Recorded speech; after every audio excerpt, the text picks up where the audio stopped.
नमस्ते बच्चों। आज की क्लास में हम लोग चर्चा करेंगे नियंत्रित अवलोकन के बारे में। नियंत्रित अवलोकन क्या होता है, इसकी क्या विशेषताएं हैं, इसके क्या लाभ हैं, नियंत्रित अवलोकन कितने प्रकार का होता है। इसके पहले क्लास में इसकी जो पहले जो क्लास हुई थी उसमें हम लोगों ने अनियंत्रित अवलोकन के बारे में पढ़ा था। अनियंत्रित अवलोकन क्या होता है, उसके टाइप्स क्या होते हैं, अनियंत्रित अवलोकन के क्या लाभ होते हैं, क्या सीमाएं होती हैं। और आज हम लोग चर्चा करेंगे नियंत्रित अवलोकन की, कंट्रोल्ड ऑब्जर्वेशन। देखिए मैंने यहाँ पर ये डायग्राम बना दिया है। नियंत्रित अवलोकन, कंट्रोल ऑब्जर्वेशन। नियंत्रित अवलोकन के प्रकार दो प्रकार का होता है। पहला घटनाओं पर नियंत्रण, दूसरा अवलोकनकर्ता पे नियंत्रण। मतलब जो घटनाएं हैं उन पे नियंत्रण करना है हमको, इस प्रकार की घटनाएं घटित ना हो जिससे हमारा अनुसंधान कहीं न कहीं प्रभावित रहे। और दूसरा है अवलोकनकर्ता पर, जो भी शोधकर्ता अवलोकनकर्ता होता है उस पर किस प्रकार से नियंत्रण रखा जा सकता है। तो हम लोग नियंत्रित अवलोकन की चर्चा करते हैं। ठीक है, नियंत्रित अवलोकन में जो अध्ययन करता है या शोधकर्ता होता है, स्वयं यह घटना पर योजनाबद्ध रूप से नियंत्रण रखता है। वो क्या करता है, स्वयं घटनाओं पर योजनाबद्ध तरीके से नियंत्रण उसका कहीं न कहीं होता है, उसको नियंत्रण रखता है। वह वास्तविक स्थिति एवं प्राप्त सामग्री के बीच में एक जो भी वास्तविक स्थिति होती है और जो भी उसको सामग्री मिलती है उसके बीच में एक कड़ी या मध्यस्थ की भूमिका निभाता है। कि जो अध्ययन करता है या शोध करता होता है तो वो क्या करता है कि जो भी वास्तविक स्थिति है और जो भी सामग्री मिली है उन दोनों के बीच में एक कड़ी या पुल का कार्य करता है। ठीक है, कड़ी की मध्यस्थता निभाता है, मध्यस्थता निभाता है। वह या तो तथ्य संकलन के लिए विभिन्न साधनों का प्रयोग करने का कार्य करता है। तथ्य संकलन के लिए कोई न कोई साधन, ठीक है, विभिन्न साधनों का प्रयोग करने का कार्य करता है। ये साधन स्वयं ही सामग्री का संग्रहण करते हैं। जो ये साधन होते हैं ये स्वयं ही सामग्री का संग्रहण करते हैं। इसलिए इस विधि में तटस्थता, इस विधि में क्या होता है कि तटस्थता, वैश्विकता बनी रहती है। कहीं न कहीं तटस्थता बनी रहती है और वैश्विकता बनी रहती है। एवं तथ्यों का सत्यापन सरल रहता है। तथ्यों का सत्यापन कहीं न कहीं सरल रहता है। इस विधि को पूर्व नियोजित अवलोकन, इस विधि को पहले से नियोजित अवलोकन, ठीक है, संरक्षित अवलोकन या व्यवस्थित अवलोकन भी कहते हैं। पूर्व नियोजित अवलोकन, संरक्षित अवलोकन या व्यवस्थित अवलोकन भी कहते हैं। नियंत्रित अवलोकन में तथ्यों का संकलन निश्चित, जो नियंत्रित अवलोकन होता है इसमें तथ्यों का संकलन निश्चित एवं पूर्व नियोजित योजनाओं द्वारा किया जाता है। निश्चित और पूर्व नियोजित, पहले से प्लान, जो भी पहले से हम प्लानिंग करके बैठते हैं उन योजनाओं द्वारा किया जाता है। वर्तमान में इस विधि का प्रयोग, जो यह विधि है, जो कंट्रोल्ड ऑब्जर्वेशन है, वर्तमान में इस विधि का प्रयोग हम नेतृत्व के लिए करते हैं, कहीं पे युद्ध के लिए करते हैं। आक्रमण करना है तो उसके पहले हमें क्या है, इसके लिए योजना प्लानिंग बनानी होती है। ठीक है, आक्रमण के लिए उद्योगों में काम करने वाले श्रमिकों, जो भी उद्योगों में काम करते हैं श्रमिक, उनके लिए करते हैं। यह शिशुगृहों, जो शिशुगृह होते हैं जहाँ पे छोटे छोटे बच्चे रहते हैं, शिशुगृहों के बच्चों के अध्ययन आदि के लिए किया जाता है। ठीक है, जहाँ पे छोटे छोटे बच्चे रहकर अध्ययन करते हैं तो उनके लिए भी इस नियंत्रित पद्धति का इस्तेमाल किया जाता है, या इस विधि का प्रयोग आसानी से हम कर सकते हैं आक्रमण वगैरह में, युद्ध वगैरह में। ठीक है, उद्योगों में काम करने वाले श्रमिक होते हैं और कहीं पे भी नेतृत्व करना है, हमको लीडरशिप करना है, तो उस पर भी ये जो कंट्रोल ऑब्जर्वेशन है ये बहुत कार्य करता है नियंत्रित अवलोकन। नियंत्रित अवलोकन में निम्नांकित बातें स्पष्ट हैं। देखो कुछ बातें इसमें हैं जो जरूरी हैं। पहला पॉइंट है इसमें, अवलोकन की जाने वाली इकाइयों को स्पष्टता परिभाषित किया जाता है। अवलोकन की जाने वाली इकाइयों को क्या करते हैं, स्पष्टता परिभाषित किया जाता है। ठीक है, अवलोकन की जाने वाली इकाइयों को स्पष्टता परिभाषित किया जाता है। दूसरा है अवलोकन से संबंधित तथ्यों का चुनाव। अवलोकन से संबंधित क्या करते हैं, हम तथ्यों का चुनाव करते हैं। अवलोकन की दशाओं व्यक्तियों, समय व स्थान का निर्धारण, कहाँ पे अवलोकन करना है, उसकी क्या दशा है, ठीक है, इसका भी निर्धारण, समय का निर्धारण करते हैं। नेक्स्ट है सूचियों को लेखबद्ध करना होता है, जो भी सूची होती है उनको लेखबद्ध करना होता है। अवलोकन में प्रयुक्त होने वाले यंत्रों, जैसे अवलोकन में कौन कौन से यंत्र प्रयोग होते हैं, उनमें जैसे फोटोग्राफ हो गया, नक्शे हो गए, अनुसूचियां, टेप रिकॉर्डर, फिल्म आदि का निर्धारण करना है। इन सब का निर्धारण कहीं न कहीं करना है, क्योंकि इस विधि में समय, श्रम और धन की बचत होती है। जो कंट्रोल्ड ऑब्जर्वेशन है, नियंत्रित अवलोकन है, इस विधि में क्या होता है, समय भी कम खर्च होता है, धन भी कम खर्च होता है। समय और धन और श्रम, ठीक है, समय भी बचता है, इतनी मेहनत भी नहीं करनी पड़ती, इतना श्रम भी खर्च नहीं होता है, और धन की भी बचत होती है, ठीक है। तथा अध्ययन में वस्तुनिष्ठता, ऑब्जेक्टिविटी आती है, अध्ययन में वस्तुनिष्ठता, प्रामाणिकता एवं विश्वसनीयता बनी रहती है, ठीक है। अध्ययन में क्या होता है, वस्तुनिष्ठता, प्रामाणिकता एवं विश्वसनीयता बनी रहती है। अतः विशेष क्षेत्रों में किए जाने वाले अध्ययनों के लिए इस प्रकार की जो पद्धति का प्रयोग अधिक किया जाता है। कहीं विशेष क्षेत्र में अगर हम अध्ययन करते हैं तो इस पद्धति का प्रयोग बहुत अच्छी तरीके से किया जाता है, इसका प्रयोग किया जाता है। अब देखिए, नियंत्रित अवलोकन के दो टाइप्स होते हैं। पहला आपको बताया हमने कि घटनाओं पर नियंत्रण, दूसरा अवलोकनकर्ता पे नियंत्रण। अब देखिए, घटनाओं पे नियंत्रण किस प्रकार से होता है। जिस प्रकार प्राकृतिक विज्ञानों में जो भी नेचुरल साइंस होती है, भौतिक शास्त्र, रसायन शास्त्र, गणित शास्त्र, ठीक है, जिस प्रकार प्राकृतिक विज्ञानों में वैज्ञानिक भौतिक विश्व की परिस्थितियों को प्रयोगशाला की नियंत्रित अवस्थाओं के अंतर्गत, ठीक है, नियंत्रित अवस्थाओं के अंतर्गत लाकर नियंत्रण करने एवं अध्ययन करने का कार्य करते हैं, उसी प्रकार से समाज वैज्ञानिक भी, जिस प्रकार से हम नेचुरल साइंस में करते हैं, भौतिक परिस्थितियों की प्रयोगशाला को नियंत्रित अवस्थाओं में, ठीक है, जो भी हमारी भौतिक प्रयोगशाला होती है, ठीक है, उसकी क्या परिस्थितियां, उसके अकॉर्डिंग भौतिक विश्व की परिस्थितियों को प्रयोगशाला की नियंत्रित अवस्थाओं के अंतर्गत लाकर नियंत्रित करने एवं अध्ययन करने का कार्य करते हैं। ठीक उसी प्रकार से समाज वैज्ञानिक भी सामाजिक घटनाओं को, जो भी समाज वैज्ञानिक होता है वो सामाजिक घटनाओं को सामाजिक परिस्थितियों के अंतर्गत,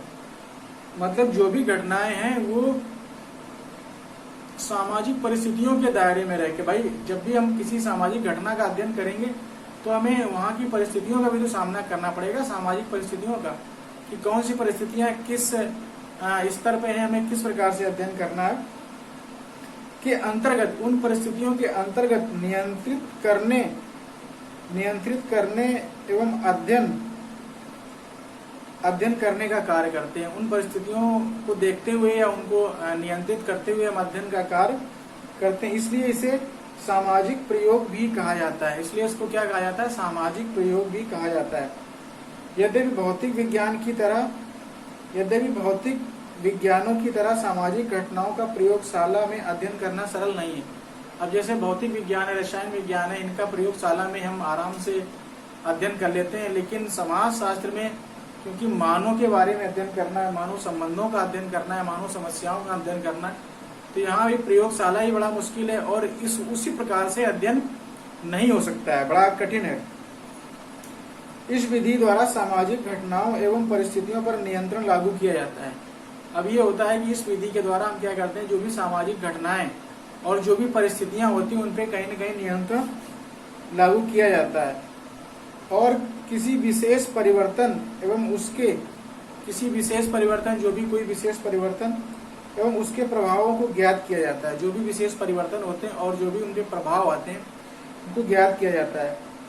ठीक है, एग्जाम्पल के लिए हम ले सकते हैं, हम समन्वित ग्रामीण विकास कार्यक्रम तथा पंचायती राज के एक ग्रामीण समुदाय पर पड़ने वाले प्रभावों को इस विधि के द्वारा ज्ञात कर सकते हैं। जैसे समन्वित जनजाति विकास कार्यक्रम है, अब इस कार्यक्रम का क्या प्रभाव हमारे ग्रामीण समुदाय पे पड़ा है, तो क्या प्रभाव हमारे ग्रामीण समुदाय के लोगों पर पड़ा है, उसका प्रयोग हम इस विधि के माध्यम से कर सकते हैं। प्रभावों को इस विधि द्वारा ज्ञात कर सकते हैं। इस विधि की सहायता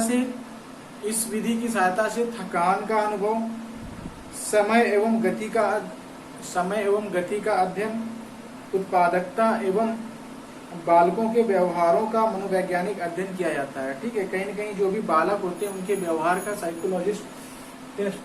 ठीक है, घटनाओं पर नियंत्रण, मतलब उन घटनाओं पे हम नियंत्रण रखकर कहीं न कहीं इनका प्रयोग कर सकते हैं। ठीक है, बालकों के व्यवहारों का मनोवैज्ञानिक अध्ययन किया जा सकता है या किया गया है इसी विधि के द्वारा। ठीक है, तो समझ में आ गया होगा बच्चों। जैसे पंचायती राज, कोई भी हम योजना, कोई भी योजना या कोई भी कार्यक्रम हम अपने ग्रामीण समुदाय या शहरी समुदाय पे कहीं भी जब उसको लागू करते हैं तो अब इस विधि का प्रयोग करते हैं और देखते हैं कहाँ तक ये कारगर है।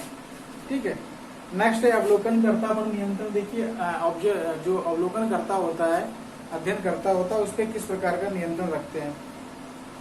नियंत्रित अवलोकन की दूसरी विधि यह है जिसमें अवलोकनकर्ता घटना के बजाय स्वयं अपने पर नियंत्रण लागू करता है। किसी घटना पे नियंत्रण नहीं, जबकि घटना के बजाय स्वयं अपने आप को नियंत्रित करता है। ठीक है, अपने आप नियंत्रण लागू करता है। सामाजिक घटना की प्रकृति ऐसी होती है, जो भी सामाजिक घटनाएं हैं उनकी प्रकृति ऐसी होती है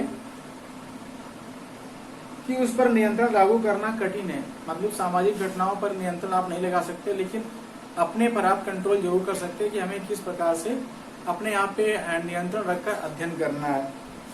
ऐसी स्थिति में अवलोकनकर्ता स्वयं पर ही नियंत्रण लागू कर अध्ययन में आने वाले पक्षपात और व्यक्तिगत प्रभाव से बच सकता है।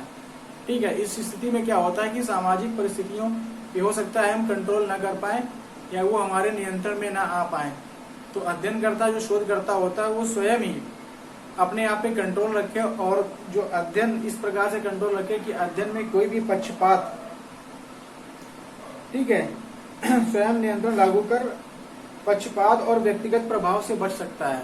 ठीक है, जो भी पक्षपात पूर्ण अध्ययन करेगा उससे बचेगा। ठीक है, व्यक्तिगत प्रभाव से बच सकता है। अवलोकनकर्ता पर नियंत्रण रखने के लिए, जो भी अवलोकन करता है उन पर नियंत्रण रखने के लिए साक्षात्कार, जो साक्षात्कार इंटरव्यू मेथड होता है, इंटरव्यू विधि होती है, अनुसूची, ठीक है, अनुसूची, फोटोग्राफ, टेप रिकॉर्डर, नक्शे, क्षेत्रीय नोट्स, डायरी, कैमरा एवं फिल्म आदि यंत्रों का उपयोग किया जाता है। इन यंत्रों का प्रयोग कहीं न कहीं हम करते हैं अनुसूची के माध्यम से, फोटोग्राफ के माध्यम से, प्रश्नावली के माध्यम से, ठीक है, साक्षात्कार के माध्यम से, टेप रिकॉर्डर के माध्यम से, नक्शे के माध्यम से या क्षेत्रीय नोट्स जो डायरियां जो भी वहां पे मिलती हैं उसके माध्यम से, कैमरा एवं फिल्म के माध्यम से। ठीक है, इनसे उपयोग किया जाता है। गुडे और हार्ट ने अवलोकनकर्ता पर नियंत्रण के महत्व को बताते हुए लिखा है। गुडे और हार्ट ने ये लिखा है कि अवलोकनकर्ता पर क्या नियंत्रण का महत्व है। उस पर लिखा है, सामाजिक अनुसंधान में अध्ययन विषय पर नियंत्रण रख सकता है। सामाजिक अनुसंधान में अध्ययन विषय पर नियंत्रण रख सकता है, तुलनात्मक दृष्टि से कठिन होता है। नियंत्रण रखना कहीं न कहीं तुलनात्मक दृष्टि से क्या होता है, कठिन होता है। अतः अध्ययनकर्ता को कम से कम अपने व्यवहारों पर नियंत्रण अवश्य रखना चाहिए। ठीक है, अध्ययनकर्ता को कम से कम अपने व्यवहारों पर नियंत्रण अवश्य ही रखना चाहिए। कहीं न कहीं उसको नियंत्रण अवश्य ही रखना चाहिए। ठीक है, तो इस प्रकार से ये अवलोकनकर्ता पे नियंत्रण हो गया कि इस प्रकार से हम अवलोकनकर्ता पर नियंत्रण करते हैं। अब देखिए, नियंत्रित और अनियंत्रित अवलोकन में अंतर क्या है।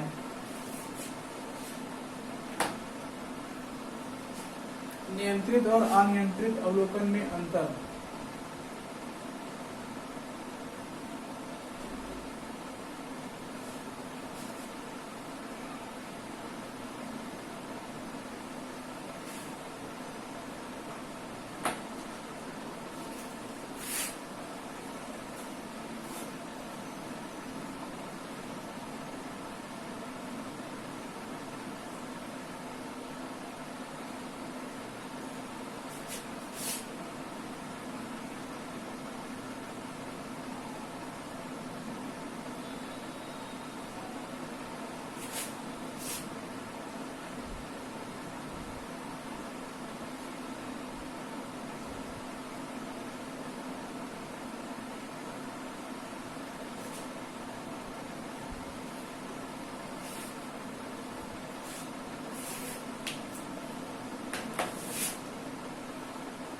नियंत्रित और अनियंत्रित अवलोकन में अंतर। पहला अंतर है कि नियंत्रित अवलोकन में घटनाओं या परिस्थितियों पर नियंत्रण रखकर अध्ययन किया जाता है, लेकिन नियंत्रित अवलोकन में क्या होता है, घटनाओं और परिस्थितियों पर नियंत्रण रखकर अध्ययन किया जाता है, जबकि अनियंत्रित अवलोकन में घटनाओं को उनके स्वाभाविक एवं स्वतंत्र रूप में देखा जाता है। अनियंत्रित अवलोकन में क्या होता है, घटनाओं को उनके स्वाभाविक और स्वतंत्र रूप में देखा जाता है, उन पर कोई नियंत्रण लागू नहीं किया जाता है, उन पर कोई नियंत्रण लागू नहीं किया जाता है, और नियंत्रित में उन पर नियंत्रण लागू किया जाता है। दूसरा पॉइंट देखिए, नियंत्रित अवलोकन में अध्ययनकर्ता, नियंत्रित अवलोकन में जो अध्ययनकर्ता होता है, अध्ययनकर्ता पर नियंत्रण होने पर, अध्ययनकर्ता पर नियंत्रण होने पर उसे एक निश्चित सीमा के अंतर्गत व्यवहार करना होता है। ठीक है, अध्ययनकर्ता पे नियंत्रण होने पर एक मतलब उसके अगर अध्ययनकर्ता पे नियंत्रित अवलोकन में अध्ययनकर्ता पे नियंत्रण होता है तो वो एक निश्चित सीमा तक ही तो नियंत्रण कर पाएगा। ठीक है, निश्चित सीमा के अंतर्गत ही व्यवहार करना होता है, मतलब निश्चित सीमा के अंतर्गत ही वो कार्य कर पाएगा, अपना व्यवहार करना होता है। जबकि अनियंत्रित अवलोकन में अध्ययनकर्ता पर किसी प्रकार का नियंत्रण न होने से वह अनियंत्रित अवलोकन में अध्ययनकर्ता पे कोई नियंत्रण नहीं होता है, तो वह क्या होता है, तो वह पूरी तरीके से मुक्त और स्वतंत्र होता है। ठीक है, वो पूरी तरीके से मुक्त होता है, स्वतंत्र होता है और स्वाभाविक व्यवहार करता है अपना। ठीक है, उसको जो ठीक लगता है वही व्यवहार करता है, क्योंकि उस पर कोई कंट्रोल या नियंत्रण नहीं होता है। नेक्स्ट है, नियंत्रित अवलोकन में एक पूर्व नियोजित योजना के अनुसार, जो भी नियंत्रित अवलोकन होता है उसमें पहले से पहले हम क्या करते हैं, एक पूर्व नियोजित योजना बनाते हैं, एक प्लानिंग करते हैं। जैसे मैंने बताया कि कहीं नेतृत्व करना है या कहीं युद्ध करना है तो उसके पहले क्या एक प्लानिंग, एक योजना होती है। ठीक है, तो पूर्व नियोजित योजना के अनुसार अध्ययन करना होता है, जबकि अनियंत्रित अवलोकन में पूर्व नियोजन की कोई आवश्यकता नहीं होती है। अनियंत्रित अवलोकन में हमें कोई योजना या पूर्व योजना की आवश्यकता नहीं होती है। ठीक है, लेकिन नियंत्रित अवलोकन में हमें पहले से प्लानिंग करनी होती है, उसी के अकॉर्डिंग कार्य करना होता है। नेक्स्ट है, नियंत्रित अवलोकन में अनुसूची, जो भी कंट्रोल ऑब्जर्वेशन है उसमें अनुसूची, फोटोग्राफ, मानचित्र, टेप, फिल्म आदि का प्रयोग किया जाता है, जो अनियंत्रित अवलोकन में आवश्यक नहीं है। ठीक है, नियंत्रित अवलोकन में हम अनुसूची का प्रयोग करते हैं, फोटोग्राफ का, मानचित्र का, टेप का आदि का प्रयोग करते हैं, लेकिन अनियंत्रित अवलोकन में ऐसा कुछ भी प्रयोग नहीं किया जाता है। ठीक है, नेक्स्ट है, नियंत्रित अवलोकन में अध्ययनकर्ता के पक्षपात, जो भी कंट्रोल ऑब्जर्वेशन है उसमें अध्ययनकर्ता के पक्षपात, विश्वास, विचारधारा एवं व्यक्तिगत झुकाव का अध्ययन पर प्रभाव नहीं पड़ता है। इन सब का अध्ययन पर प्रभाव नहीं पड़ता है, अतः अध्ययन वैज्ञानिक, विश्वसनीय एवं वस्तुनिष्ठ बना रहता है। अध्ययन क्या होता है, वैज्ञानिक होता है, विश्वसनीय और वस्तुनिष्ठ बना रहता है। जबकि अनियंत्रित अवलोकन में अध्ययनकर्ता के स्वयं के पक्षपात आ जाते हैं। जब अनियंत्रित अवलोकन जहाँ पे नियंत्रण नहीं होता है तो वहाँ पे अध्ययनकर्ता के स्वयं के पक्षपात आ जाते हैं, आने की संभावना रहती है, कहीं न कहीं वो पक्षपात आने की संभावना रहती है और वह कम विश्वसनीय होता है। जब उसमें पक्षपात आ जाएगा तो वो कम विश्वसनीय होगा। ठीक है, नेक्स्ट है, नियंत्रित अवलोकन में अध्ययनकर्ता को एक सीमा में रहकर ही, नियंत्रित अवलोकन में जो भी अध्ययनकर्ता होता है, शोधकर्ता होता है, उसको एक सीमा में ही रहकर अपने व्यवहार को करना होता है। ठीक है, एक सीमा में ही रहकर अपने व्यवहार को करना होता है।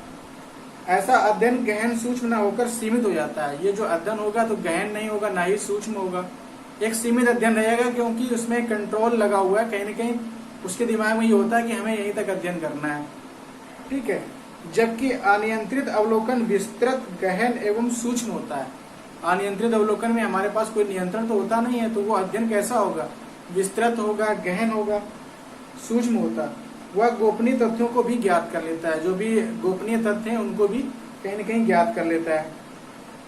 नेक्स्ट है, नियंत्रित अवलोकन से सीमित क्षेत्र एवं विशेष व्यवहारों का ही अध्ययन किया जा सकता है। ठीक है, नियंत्रित से क्या होगा, सीमित क्षेत्र एवं विशेष व्यवहारों का ही अध्ययन किया जा सकता है, जबकि अनियंत्रित अवलोकन से संपूर्ण समुदाय का अध्ययन किया जाता है। अतः इसका कार्यक्षेत्र विस्तृत होता है। कहीं न कहीं इसका कार्यक्षेत्र क्या होगा, विस्तृत होगा। नेक्स्ट है नियंत्रित अवलोकन में कृत्रिमता एवं बनावटी बना जाता है। जब भी हम कंट्रोल्ड ऑब्जर्वेशन करते हैं तो लोग नियंत्रण करके करते हैं तो कहीं न कहीं कृत्रिमता या बनावटी बना जाता है उसमें, जबकि अनियंत्रित अवलोकन में स्वाभाविकता बनी रहती है। जो भी अनियंत्रित अवलोकन होता है उसमें कहीं न कहीं स्वाभाविकता बनी रहती है। ठीक है, तो इस प्रकार से बच्चों मैंने आपको नियंत्रित अवलोकन के बारे में बताया और नियंत्रित अवलोकन के दो टाइप्स, दो प्रकार के, एक घटनाओं पे नियंत्रण, दूसरा अवलोकनकर्ता पे नियंत्रण, उसके बारे में आपको बताया। इसके बाद नियंत्रित और अनियंत्रित अवलोकन में अंतर, जो 8 प्रकार के टाइप्स बताए हैं, किस प्रकार से अंतर होता है, इसकी भी चर्चा कर लिए।